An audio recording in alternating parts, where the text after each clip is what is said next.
Good morning, family, friends, peeps, and everybody out there. October the 30th. Kind of another morning relegated to scouting. That has been the norm here in October. We'll cover that here in just a second, but we really just wanted to get on here real quick and kind of give you all a season update, if you will.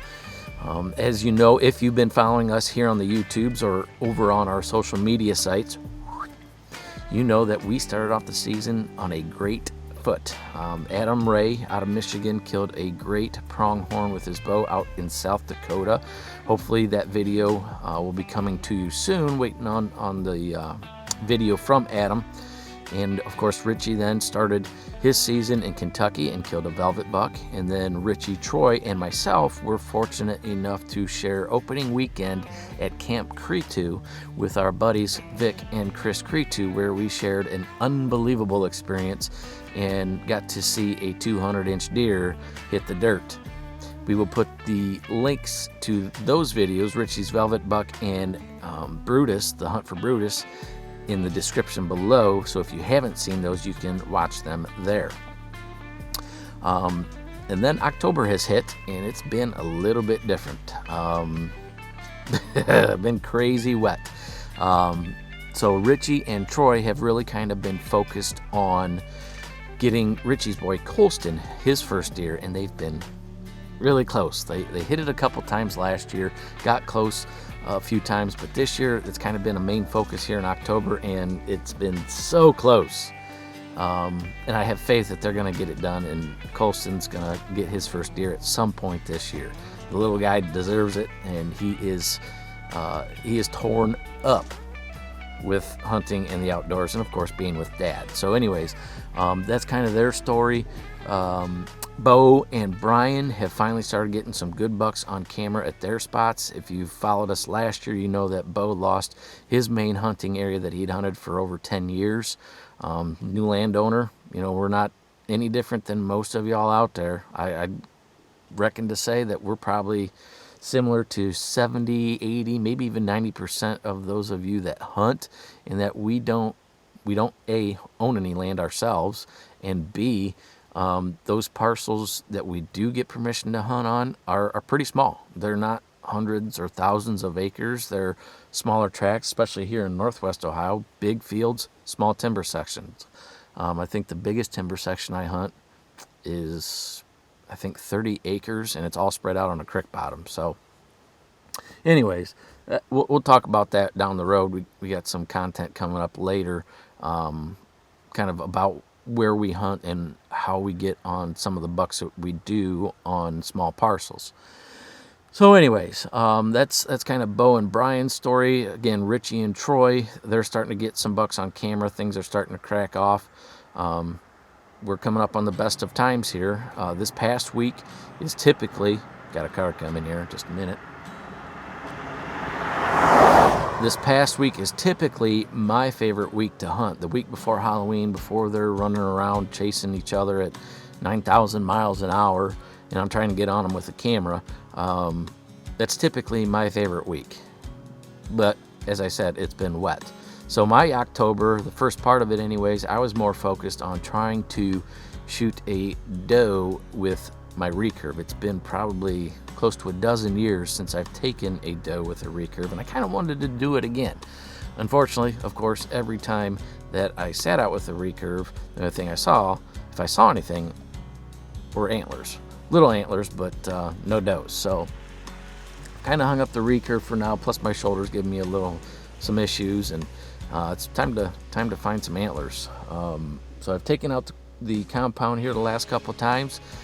Had a nice 130-inch-ish 10-point 3.5-year-old the other day that I probably could have shot, but he's not what I'm looking for. I've said it in the past. I've been fortunate enough to shoot some extremely large bucks, and you don't get those kind of deer by shooting the smaller deer, of course. But my goal isn't always to shoot a booner. Yeah, that'd be great, but it's not realistic. It's really not. So my goal has always been to shoot the largest deer that I have on the 2 or 3 pieces that I have to hunt. And frankly, cameras were and continue to be awfully slow on that front. Very few deer that are either of the age class or the size class that I'd like to take. But it's almost November, and you never know what's going to show up in November. So it's time to start hitting it hard. But again, we've been also fighting some crazy weather. We are, of course, it's the end of October, but we have had the second wettest October on record going back to 1888. That long. It has been crazy wet. In fact, I've had to rescue a couple trail cameras that are on a food plot 3 different times because of a flood. Normally that place floods once, maybe twice a year, and it has flooded 3 times in the last 4 weeks. So it's been a little bit on the wet side, and that's created a couple of issues. Number one, I can't get to probably roughly 40% of my sets, and they happen to be my favorite sets for this time of year. And it also has kept farmers out of the field. We have a fair amount of soybeans that are still in fields and a lot of field corn that is still in fields. And what that creates is just one large bedding area for these deer. If you're anything like us, we have, again, large fields, small wood lots, and when those crops are still in, the fields also serve as bedding areas for these deer. And so I think it's going to also create another issue, which is, I believe, going to be a prolonged rut, which is also in turn going to, what I think is going to happen, create a more active secondary rut, because these does, they're laying in the fields just as much as the bucks are. It's going to make it a little bit more difficult for those bucks to find does that are in estrus or coming into heat, even getting close to coming into estrus. They're used to, and they usually only have to go and hit these wood lots and try to spook up a doe and smell one out and get to chasing her and doing their thing there. But this year's going to be quite a bit different. I don't know that I've ever seen quite this much corn up. We've had a lot of corn up in the past, but there's a bunch up, and there's a lot of water laying in it. So anyways, that's I guess our update for now. We got a lot more content coming. Of course, again, as soon as I see Adam's footage, we'll get that posted up as soon as we can. And trapping season's not that far off. We got 11 days. I usually don't trap until after firearm season here in Ohio. So that's, not till end of December, or I guess first week of December. And then let's see, after that, what else we got? Hopefully some waterfowl hunting. Kind of getting back into that, and it's a ton of fun. So I've got a couple invites to go with some friends that I haven't seen for a couple of years. So we're gonna hopefully get back into some waterfowling. But in the meantime, hoping it dries out, we can get on these bucks, because it's about to get crazy. Hope you all are having a safe and good season. And we'll catch you next time here on the Will Hunt Life.